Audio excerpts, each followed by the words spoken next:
Assalamualaikum warahmatullahi wabarakatuh.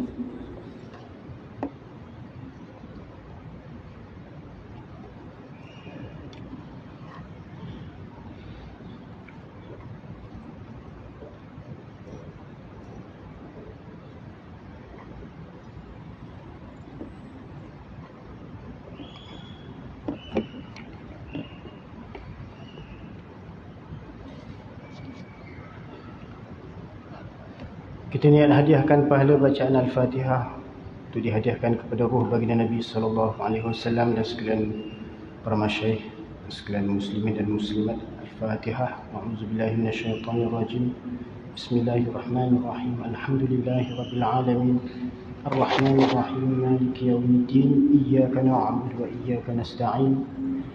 اهدنا الصراط المستقيم صراط الذين أنعمت عليهم غير المغضوب عليهم ولا الضالين آمين.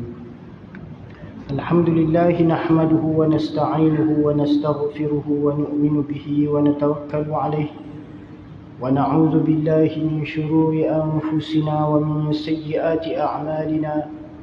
من يهده الله فلا مضل له ومن يضلله فلا هادي له. ونشهد أن لا إله إلا الله وحده لا شريك له ونشهد أن سيدنا وحبيبنا وشفيعنا محمدا عبده ورسوله صلى الله تعالى عليه وعلى آله وصحبه وبارك وسلم تسليما كثيرا كثيرا. أما بعد، فإن أصدق الحديث كتاب الله تعالى وخير الهدي هدي محمد صلى الله عليه وسلم وشر الأمور محدثاتها وكل محدثة بدعة وكل بدعة ضلالة وكل ضلالة في النار. سبحانك لا علم لنا إلا ما علمتنا إنك أنت العليم الحكيم ولا حول ولا قوة إلا بالله العلي العظيم. رب اشرح لي صدري ويسر لي أمري واحلل عقدة من لساني يفقه قولي. قال المؤلف رحمه الله تعالى ونفعنا بعلومه آمين. Telah berkata pengarang kitab Al-Jawharul Mawhub wa Munabbihatul Qulub bagi Al-Alim Al-Allamah Al-Syekh Ali ibn Abdul Rahman Al-Kalantani rahimahullah. Ya, bersyukur kita kehadrat Allah Subhanahu wa taala kerana kita telah sampai ke bab yang ke-11. الباب الحادي عشر في فضيلة المسجد في فضيلة المساجد. Bab yang ke-11 pada menyatakan kelebihan segala masjid. Ya. Jadi bab ini menyatakan tentang kelebihan kehormatan masjid sebagaimana firman Allah Subhanahu wa taala, أعوذ بالله من الشيطان الرجيم إنما يعمر مساجد الله من آمن بالله واليوم الآخر. Dari surah At-Taubah, yang bermaksud sesungguhnya meramaikan. Ya'muru ini mengimarahkan, artinya meramaikan. Ini kita mengajak orang-orang beriman itu beramai-ramai menghidupkan amalan-amalan di masjid. Itu yang dimaksudkan dengan memakmurkan atau mengimarahkan, atau dalam bahasa Melayu kita meramaikan.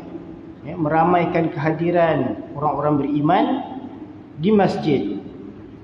Innama ya'muru masajidallahi man amana billahi. Sesungguhnya yang datang meramaikan segala masjid-masjid Allah Subhanahu wa taala di atas muka bumi ini siapa? Adalah mereka itu orang-orang yang beriman dengan Allah Subhanahu wa taala.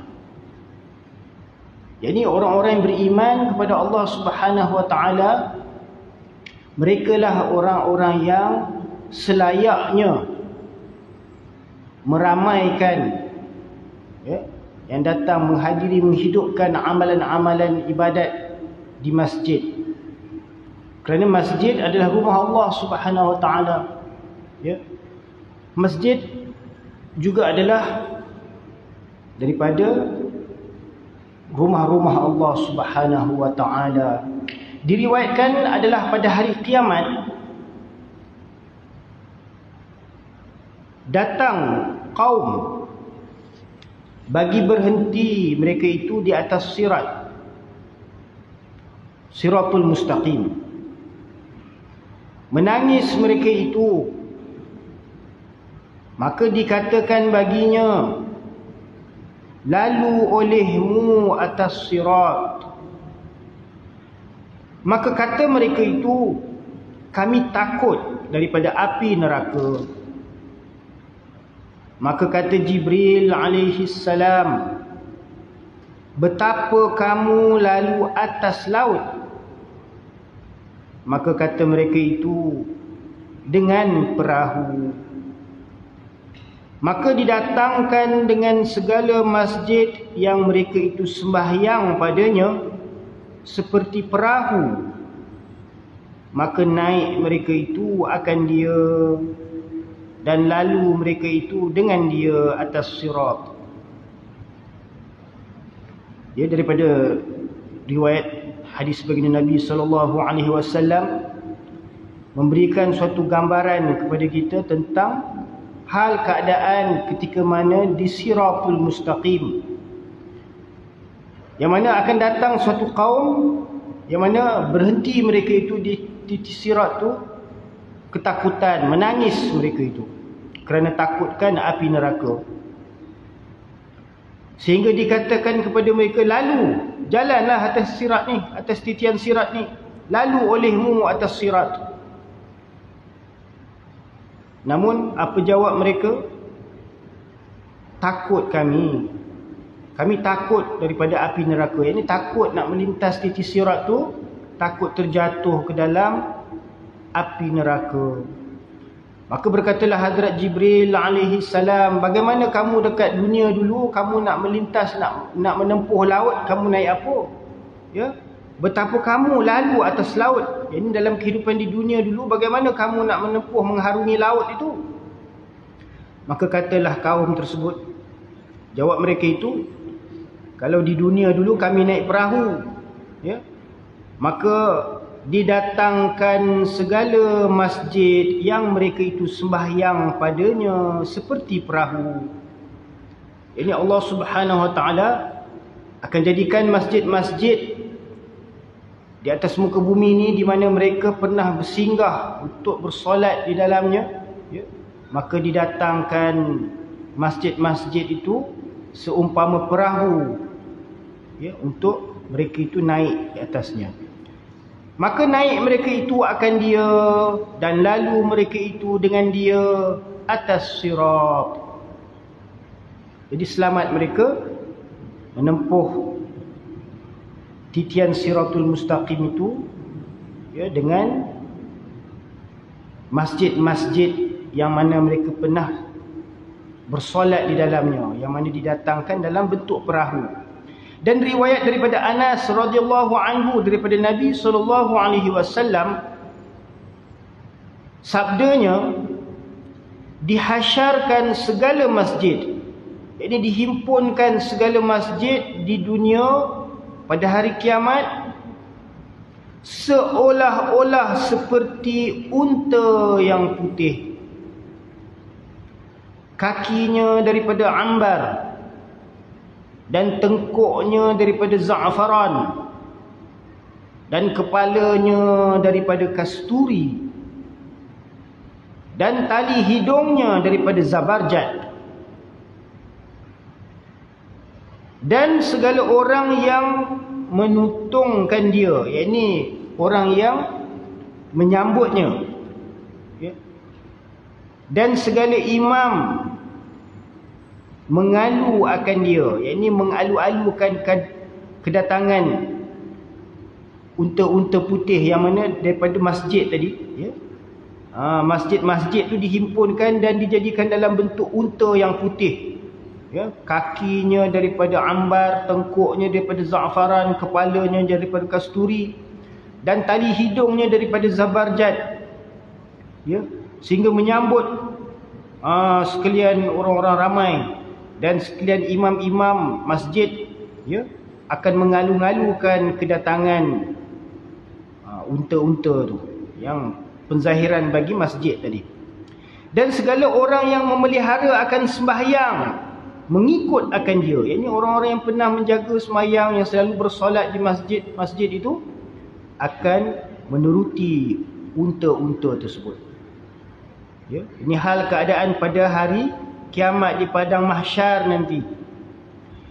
Maka lalu mereka itu pada padang kiamat. Jadi mereka tu lalu di padang mahsyar. Maka berkata ahlinya, yakni sekalian orang yang ada di padang mahsyar tu, siapakah mereka itu? Malaikat yang muqarrabun kah atau anbiya yang mursalun? Ini bertanya-tanya mereka, siapa itu? Ya. Adakah mereka itu malaikat ataupun para anbiya ataupun para rasul? Maka dikatakan bagi mereka itu, mereka itulah orang yang memeliharakan atas sembahyang berjemaah daripada umat Muhammad sallallahu alaihi wasallam. Ini orang-orang yang memelihara sembahyang di masjid, ya, akan mengikuti masjid-masjid yang ada pada mahsyar itu, yang Allah Ta'ala akan tajallikan dalam bentuk keadaannya sebagai seekor unta, ya. Jadi yang akan terpelihara mendapat rahmat Allah Subhanahu Wa Ta'ala, keselamatan, iaitu orang-orang yang memelihara sembahyangnya.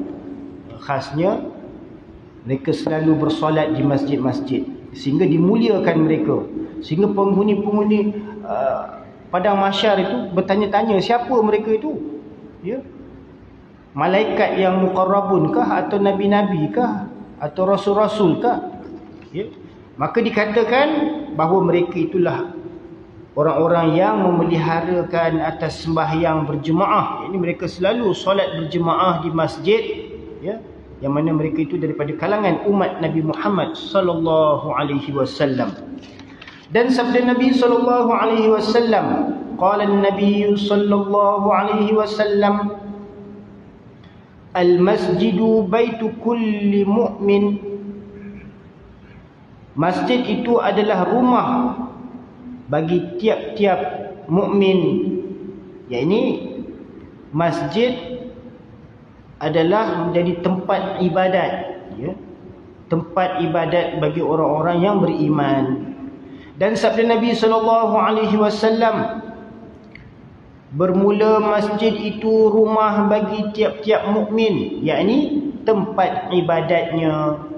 Wa qala sallallahu alaihi wasallam, dan sabda Nabi sallallahu alaihi wasallam, idza ra'aitumur rajula mulazimal masjidi fashhadu lahu bil iman.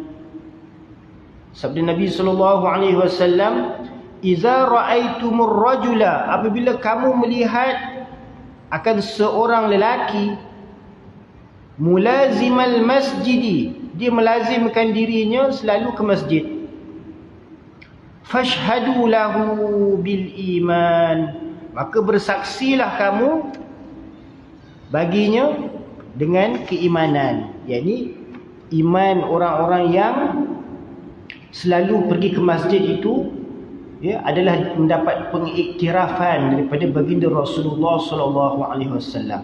Ya, sebagaimana sabda Nabi sallallahu alaihi wasallam tadi, apabila melihat kamu akan lelaki melazim akan masjid, maka saksi olehmu baginya dengan beriman. Dan daripada Abi Sa'id Al-Khudri radhiyallahu anhu, apabila melihat kamu akan laki-laki beradat ia akan masjid, yakni dia menjadikan adat kebiasaannya selalu ke masjid, ya, Bukan kata waktu sembahyang saja. Kadang-kadang dia selalu menghabiskan masanya beriktikaf di masjid, ya. Jadi apabila melihat kamu akan laki-laki beradat ia akan masjid, maka saksi olehmu baginya dengan berimannya. Maka saksi olehmu baginya, yakni keimanan seseorang yang selalu berdamping dengan masjid. Ini hati sanubarinya selalu terpaut ke masjid, ya, untuk melakukan ibadah, ya, ataupun mungkin untuk menghadiri majlis-majlis ilmu, ya. Jadi iman orang-orang yang selalu pergi ke masjid ni adalah iman yang mendapat pengiktirafan daripada baginda Rasulullah sallallahu alaihi wasallam. Kerana apa?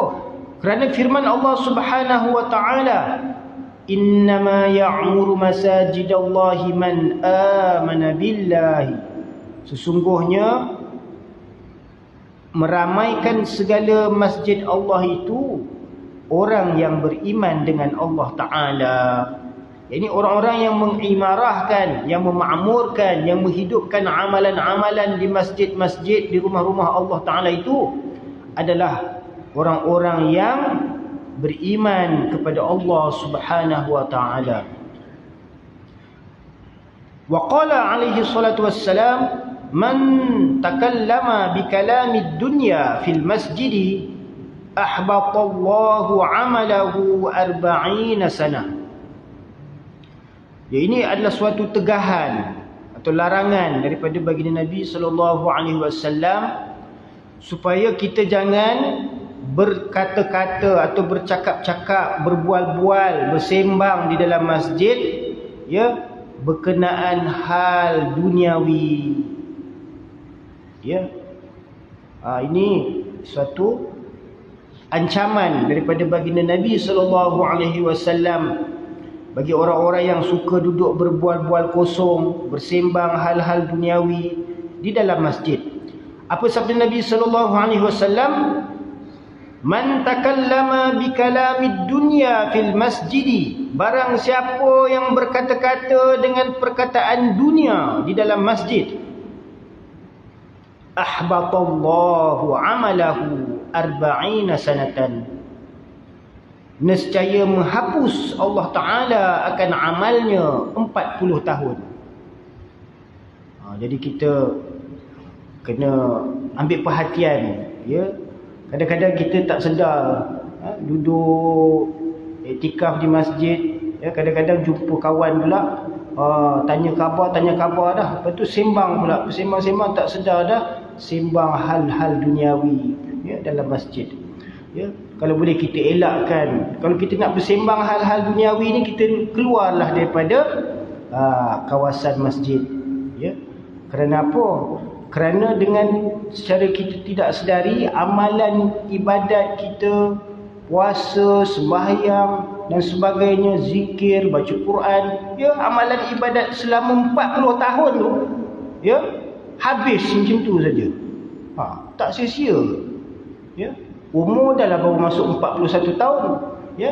Tinggal 1 tahun punya amalan saja. 40 tahun punya amalan dah habis. Sebab bersembang-sembang, berbual-bual hal-hal dunia, ya. Jadi apakah perkara-perkara dunia yang dimaksudkan tu? Dia perkara-perkara dunia ni segala perkara-perkara yang selain daripada Allah Subhanahu wa taala, ya. Perkara-perkara yang melalaikan, ya, perkara-perkara yang sia-sia. Jadi itu semua perlulah dielakkan ketika mana kita berada di dalam masjid, ya. Habis dalam masjid kita nak berkata apa, ustaz? Ya, dalam masjid ni tempat untuk kita beribadat, ya. Kita perlu perbanyakkan zikrullah, bertasbih, bertahmid, bertahlil, bertakbir, beristighfar, berselawat, ya. Di samping amalan ibadat sembahyang, ya, dan memberi nasihat, ya, belajar, mengajar, ya, itu amalan-amalan yang seharusnya diterapkan, yang dihidupkan, diamalkan di dalam masjid-masjid. Bukannya bersembang-sembang ataupun berkata-kata perkara-perkara duniawi. Dan sabda Nabi SAW, barang siapa berkata-kata dengan perkataan dunia di dalam masjid, nescaya menghapus Allah Ta'ala akan amalannya 40 tahun. Dan setengah riwayat, ditakuti atasnya akan kejahatan matinya. Yang ini dikhawatiri juga dengan sebabkan amalan yang kita tak sangka, hanya sebab kita bersembang, berbual-bual hal dunia di dalam masjid, akan menyebabkan seseorang itu mati dalam keadaan su'ul khatimah. Apa yang kita harapkan supaya kita meninggal dunia dalam keadaan husnul khatimah. Kerana kita selalu doa, Allahumma khtim lana bi husnil khatimah wa la takhtim alaina bisu'il khatimah. Ya Allah, matikanlah kami dalam kematian yang baik, dan janganlah matikan kami dalam kematian yang buruk. Namun jikalau kita jadi seorang yang selalu berbual-bual, bersembang-sembang hal duniawi di dalam masjid, maka ditakuti, ditakuti akan menghadapi kejahatan matinya, yakni matinya dalam keadaan su'ul khatimah. Na'udzubillah min zalik. Dan riwayat daripada Ibnu Abbas radhiyallahu anhuma, daripada Nabi sallallahu alaihi wasallam, sabdanya, bermula tertawa-tawa di dalam masjid itu kelam di dalam kuburnya. Nampak? Ini bila dah kadang-kadang kita selalu bersembang hal-hal duniawi dalam masjid. Kadang-kadang bukan hal duniawi yang macam mana, hal mengumpat hal orang pula. Lepas tu seronok pula mengumpat hal orang tu, orang ni seronok pula. Tak sedar diri itu berada dalam kawasan masjid. Maka apakah akibat yang akan diterimanya? Bermula tertawa-tawa di dalam masjid. Seronok sangat cerita hal-hal dunia tu. Sampai tergelak-gelak, tertawa-tawa. Bermula tertawa-tawa di dalam masjid itu kelam di dalam kuburnya. Ini akan mengakibatkan seseorang itu mengalami kegelapan di dalam kubur nanti. Dan pada hadis yang lain, barang siapa mengeluarkan suatu yang menyakiti dan yang cemar-cemar daripada masjid. Ini mengeluarkan suatu yang menyakiti ni maksudnya perkara-perkara yang mungkin perkara-perkara yang najis ataupun sampah-sampah di dalam masjid, habuk-habuk debu, kekotoran, apa saja kekotoran lah yang ada di dalam masjid tu, mungkin tai cicak ke, ataupun sampah ke, Jadi barang siapa mengeluarkan suatu yang menyakiti dan yang cemar-cemar daripada masjid, diperbuat Allah Ta'ala baginya satu rumah di dalam syurga. Allahu Akbar. Bagi orang-orang yang selalu berkhidmat, membersihkan rumah-rumah Allah, khasnya bagi para tok siap, seluruh masjid-masjid tu, mereka tu banyak dapat rumah dalam syurga kerana mereka selalu membersihkan masjid, berkhidmat, mengeluarkan segala kekotoran-kekotoran, vacuum dengan dia punya kapet lagi, jadi itu semuanya adalah menjadi satu ganjaran untuknya dalam kehidupan akhirat, membuang perkara-perkara yang menyakiti ataupun yang cemar-cemar di dalam masjid tu, Allah Ta'ala akan memberinya satu rumah di dalam syurga. Ada dalam riwayat yang lain, ianya merupakan mas kahwin bagi bidadari pula. Allahu Akbar. Kata Imam Al-Ghazali rahimahullah di dalam Ihya, ini dalam kitabnya Ihya Ulumuddin, sabda Nabi SAW, berkhabar-khabar di dalam masjid itu memakan akan kebajikannya seperti memakan binatang akan rumput. Allahu Akbar. Ya. Berkhabar-khabar tu maksudnya bersembang-sembang. Ya, berbual-bual, bertanya khabar. Ha? Oh, aku buat apa sekarang, buat apa, kerja kat mana? Ya. Sekarang duduk kat mana? Tanya. Berkhabar-khabar hal-hal duniawi. Aku dengar tak surat khabar ni, berita, tengok tak semua. Sembang pula kat dalam masjid, cerita hal dunia. Ya. Jadi perkara itu perlulah kita perhatikan dan kita elakkanlah. Ya. Kerana apa? Ditakuti ianya akan memakan segala amal-amal kebaikan kita. Ya. Amal yang dilakukan 40 tahun habis begitu saja, terhapus. Ya. Dan dalam hadis ni Nabi SAW kata apa? Sabdanya, berkhabar-khabar di dalam masjid itu memakan akan kebajikannya seperti memakan binatang akan rumputnya. Yakni makin lama makin habis, makin lama makin habis.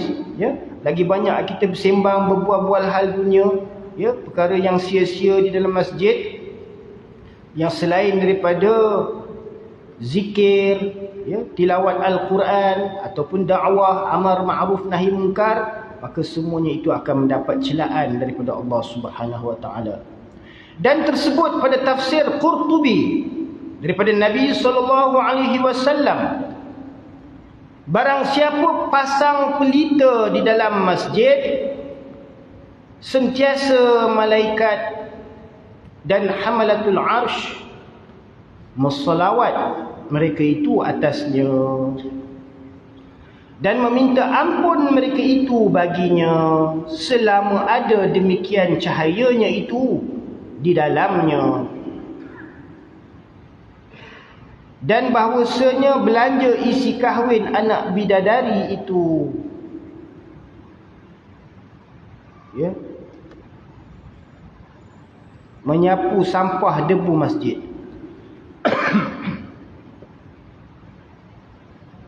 Jadi tersebut di dalam tafsir Qurtubi bahawa daripada Nabi SAW menyatakan barang siapa pasang pelita, yakni barang siapa yang menerangkan masjid itu dengan cahaya. Ya, kalau zaman dahulu pelita lah, ya, lampu pelita, ya, dengan minyak yang dinyalakan api. Dan kalau zaman kita hari ini, kita pakai lampu lah, ya, lampu elektrik. Ya. Jadi barang siapa yang pasang pelita di dalam masjid, jadi siapakah orang yang mula-mula pasang lampu pelita dalam masjid Nabi SAW? Ya. Ada diriwayatkan, ya, itu Hadrat Tamim Ad-Dari radhiyallahu anhu. Ya. Sahabat yang bernama Tamim Ad-Dari radhiyallahu anhu. Beliau adalah orang yang pertama, ya, memasang pelita lampu di dalam Masjid Nabawi. Ya. Jadi barang siapa yang pasang pelita di dalam masjid, sentiasa malaikat dan hamalatul arsh. Hamalatul arsh ni apa? Malaikat-malaikat yang menanggung arsh, yang memikul arsh. Ya. Malaikat saja tu, malaikat sentiasa, malaikat tu umum sekalian malaikat-malaikat. Namun hamalatul arsh adalah malaikat yang khas, ya, yang diberi tanggungjawab urusan untuk memikul arsh. Dan semua malaikat-malaikat tersebut, termasuklah hamalatul arsh tadi, menselawat, yakni memohon doa, memohon rahmat kepada siapa? Memohon mereka itu atasnya, yakni atas orang yang memasang lampu pelita, ataupun hari ini yang pasang lampu lah, ya, di dalam masjid-masjid, yang menyalakan, ya, yang memberikan mengeluarkan perbelanjaan untuk menguruskan ada cahaya lampu dalam masjid itu, ya, supaya kemudahan untuk orang-orang yang datang nak membaca Al-Quran dan sebagainya, ya. Jadi para malaikat tadi akan berdoa, menselawat mereka itu atasnya dan meminta ampun mereka itu baginya selama ada demikian cahayanya itu di dalamnya. Jadi selama mana masjid itu bercahaya dengan cahaya yang telah dinyalakan oleh si fulan tadi, maka selama itulah para malaikat akan mendoakan keampunan dan berselawat ke atasnya. Dan bahawasanya belanja isi kahwin anak bidadari itu menyapu sampah debu masjid, ya. Dengan membersihkan masjid, segala habuk-habuk, debu-debu, kekotoran-kekotoran yang dibersihkannya itu, ya, ianya akan menjadi sebagai belanja isi kahwin. Ini mas kahwin untuk pasangan bidadari di dalam akhirat, dalam syurga nanti. Dan sabda Nabi SAW, barang siapa buat masjid kerana Allah Ta'ala, ini orang-orang yang Allah Ta'ala beri kelebihan, ya, kemampuan, keuangan, sehingga dia mampu membina masjid, ya, maka dia, Allah Subhanahu Wa Ta'ala akan memberi ganjaran apa? Nescaya diperbuat Allah Ta'ala baginya akan rumah mahligai di dalam syurga. Allahu Akbar, ya. Allah Subhanahu Wa Ta'ala akan mengurniakan kepadanya sebuah mahligai, rumah mahligai di dalam syurga. Bukan kata banglo lagi dah, mahligai, ya, ibarat istana tu, ya, untuk orang yang membina masjid di dunia ini.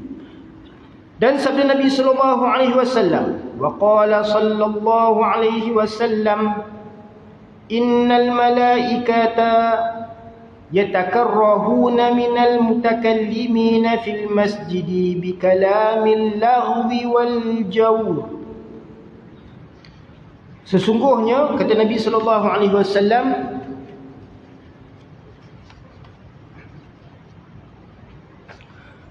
sesungguhnya para malaikat benci mereka itu. Ini yatakarrahuna,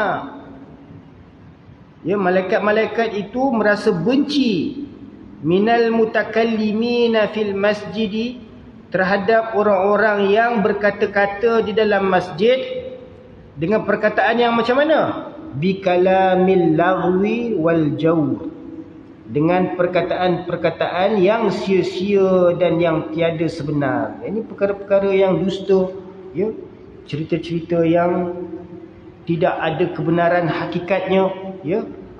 Mungkin dia tengok televisyen, tengok wayang, lepas tu sembang muzakarah pula cerita wayang tadi dekat dalam masjid, ya. Padahal cerita wayang tu semua cerita dongeng, cerita fiction, ya, bukannya cerita yang sebenar.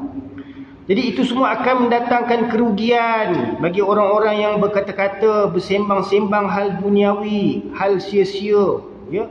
Apatah lagi kalau mengumpat pula hal manusia lain di dalam masjid, lagilah berdosa, ya. Dan sabda Nabi SAW bahawasanya malaikat benci mereka itu. Ini bukannya kata Allah Ta'ala je benci, malaikat-malaikat pun benci, ya. Sabda Nabi SAW, malaikat benci mereka itu orang yang berkata-kata di dalam masjid dengan perkataan yang sia-sia dan yang tiada sebenar. InsyaAllah kita bagi laluan untuk azan.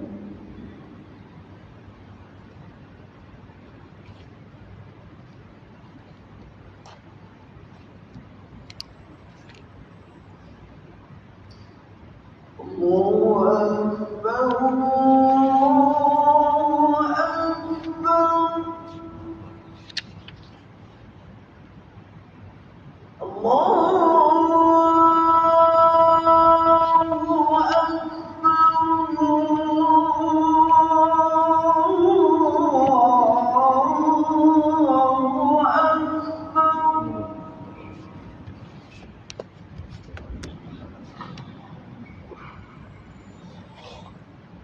أشهد أن لا إله إلا الله.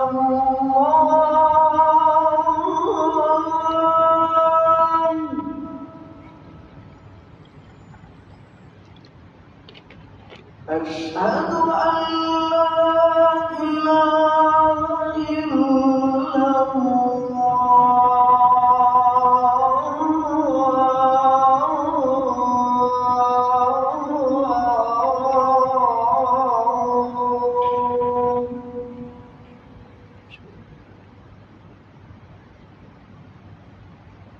أشهد أن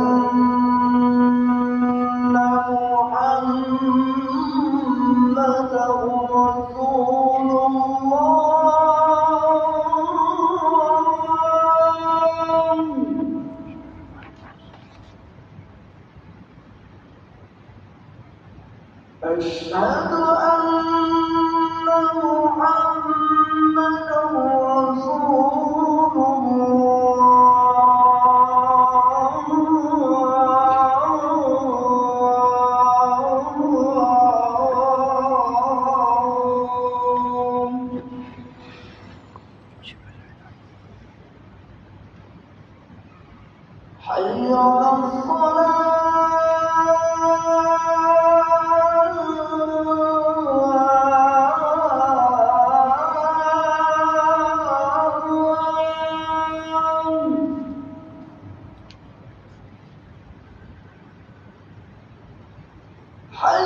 حي على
Bismillahirrahmanirrahim.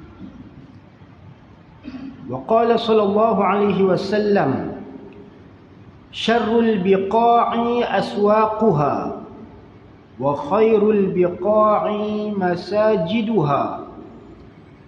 Dan sabda Nabi sallallahu alaihi wasallam, syarrul biqa'i aswaquha, sejahat-jahat tempat itu pekannya. Wa khairul biqa'i masajiduha, dan sebaik-baik tempat itu segala masjidnya. Jadi jelas perkara ni, ya, antara masjid dengan pekan, ya, mall ataupun, ya, bandar, supermarket, ya, bazar. Ya, kadang-kadang kita suka pergi ke tempat-tempat yang macam tu, ya. Jarang kita nak sukakan diri kita tu ke masjid. Jadi sebaik-baik tempat di atas muka bumi ni adalah masjid-masjid. Orang yang selalu pergi ke masjid, dia membawa bendera-bendera iman, ya. Orang-orang yang selalu ke pasar-pasar, ke bazar-bazar, ya, maka mereka itu membawa bendera-bendera syaitan. Dan sabda Nabi SAW, sejahat-jahat tempat itu pekannya, dan sebaik-baik tempat itu segala masjidnya. Dan pada satu riwayat, sejahat-jahat negeri itu pekannya, dan sebaik-baik tempat duduk itu masjidnya. Maka jika engkau tiada duduk di masjid, lazimkan olehmu duduk di rumah engkau. Yang ni atas muka bumi ni, tempat yang paling Allah Ta'ala rahmati itu di dalam masjid lah. Kerana masjid adalah rumah-rumah Allah Subhanahu Wa Ta'ala, tempat Allah Ta'ala turunkan rahmat, ya. Jadi kalau kita banyak habiskan masa kita di masjid, maka kita akan sentiasa dalam rahmat Allah Subhanahu Wa Ta'ala, ya. Sebaik-baik tempat untuk kita duduk, untuk kita beribadat, ya. Jikalau kita tak dapat nak bagi masa kita tu di masjid, maka kita duduklah di rumah. Jangan kita habiskan masa kita di pekan-pekan atau di bazar-bazar atau di kedai-kedai, ya, atau di tempat-tempat yang mana banyaknya tentera-tentera syaitan, iblis, ya. Wa qala sallallahu alaihi wasallam, idza dakhala ahadukumul masjida fala yajlis hatta yusalli raka'atain. Dan sabda Nabi SAW, "Idza dakhala ahadukumul masjida," apabila seseorang daripada kamu masuk ke masjid, fala yajlis, jangan kamu duduk, janganlah dia duduk, hatta yusalliya raka'atain, sehinggalah dia bersolat 2 rakaat. Ya. Ya, sabda Nabi SAW, apabila masuk seorang kamu ke dalam masjid, maka jangan duduk ia hingga sembahyang ia 2 rakaat dahulu, yakni solat sunat tahiyatul masjid, ya. Dan apabila duduk ia padahal lupa, yakni kalau seseorang tu dia masuk masjid, dia lupa nak tunaikan solat sunat tahiyatul masjid, ya. Dan apabila duduk ia padahal lupa dan hampir perceraiannya, yakni dah nak keluar masjid dah, ya. Dia lupa nak tunaikan solat sunat tahiyatul masjid tadi, dituntuti baginya perbuat akan dia. Maka dituntut sebelum dia keluar masjid tu ditunaikannya solat sunat tahiyatul masjid itu. Dan berulang-ulang sunat tahiyat itu sebab dengan berulang-ulang masuk masjid. Jadi kalau seseorang itu kejap-kejap masuk masjid, lepas tu keluar masjid, ada urusan, lepas tu datang masjid, balik masuk masjid, ya, dengan setiap kali masuk masjid itu sunat baginya untuk bersolat sunat tahiyatul masjid. Jadi jikalau dia berulang-ulang masuk ke masjid itu, maka disunatkan untuknya berulang-ulang melakukan solat sunat tahiyatul masjid, ya. Dan berulang-ulang sunat tahiyat itu sebab berulang-ulang masuk masjid, ya. Dan jikalau daripada masa yang hampir sekalipun, walaupun masa itu baru je keluar, ya, kemudian dia masuk balik, jadi dia masuk kembali itu disunatkannya juga untuk solat sunat tahiyatul masjid. Dan makruh meninggalkan tahiyatul masjid dengan tiada uzur. Ini kalau sengaja tak semayang solat sunat tahiyatul masjid, maka itu hukumnya makruh, ya. Dengan sengaja meninggalkan, bukan kerana lupa, sengaja tak nak semayang sunat tahiyatul masjid, padahal bukannya ada halangan waktu yang diharamkan sekalipun, ya. Maka hukumnya makruh dengan tiada uzur.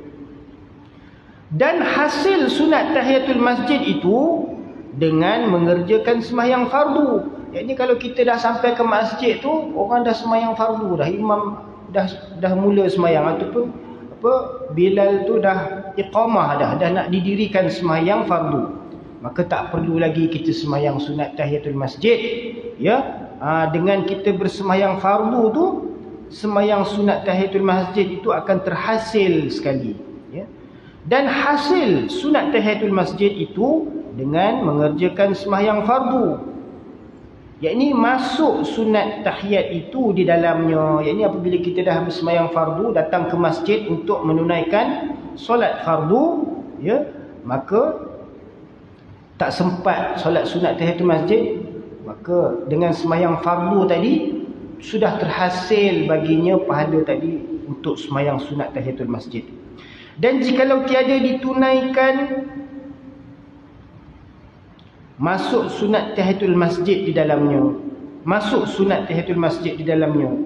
sekalipun seperti sembahyang sunat tawaf masuk di dalam sembahyang fardu, atau sembahyang sunat yang lain yang dikerjakan dia kemudian daripada tawaf. Ini begitu juga ketika mana seseorang itu berada di Masjidil Haram, ya.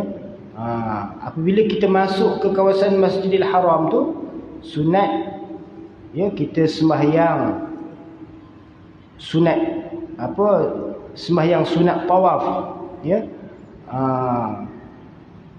Namun sunat tawaf itu akan terhasil apabila kita dah bersembahyang fardu, ya. Dan semua sembahyang-sembahyang sunat yang lain tu pun akan terhitung sekali, ya, dalam kita mengerjakan sembahyang fardu tadi.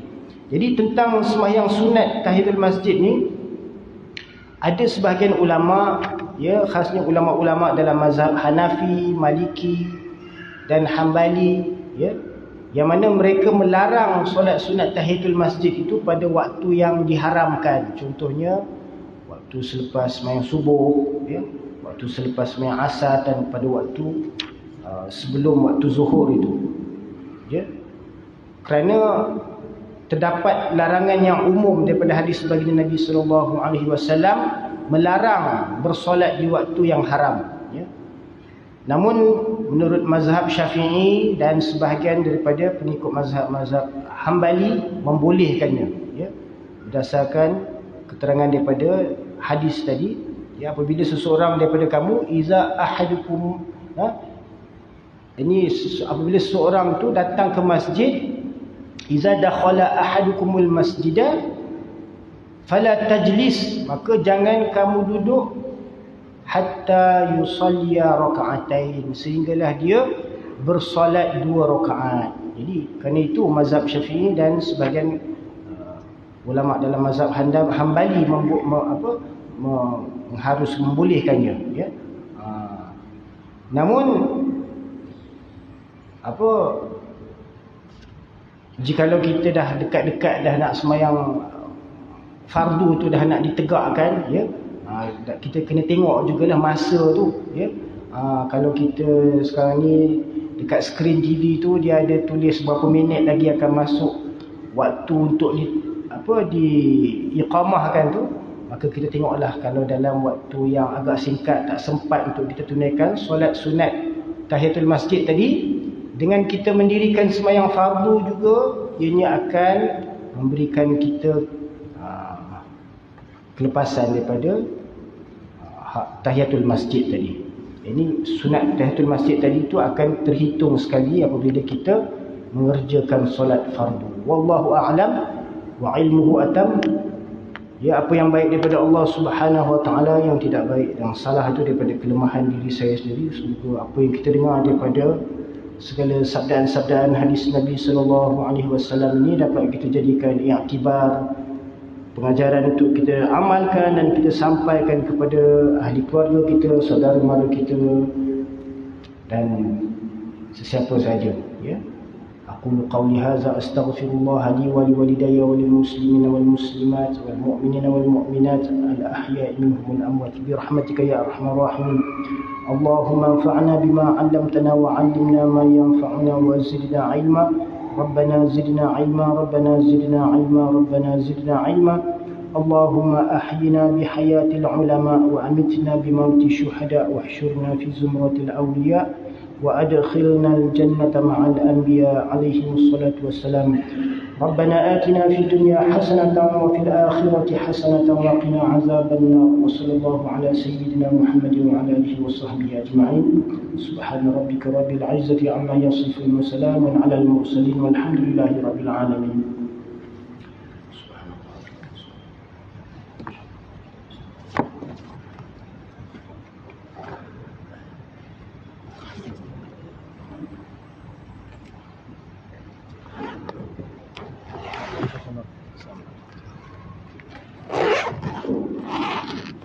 الله أكبر الله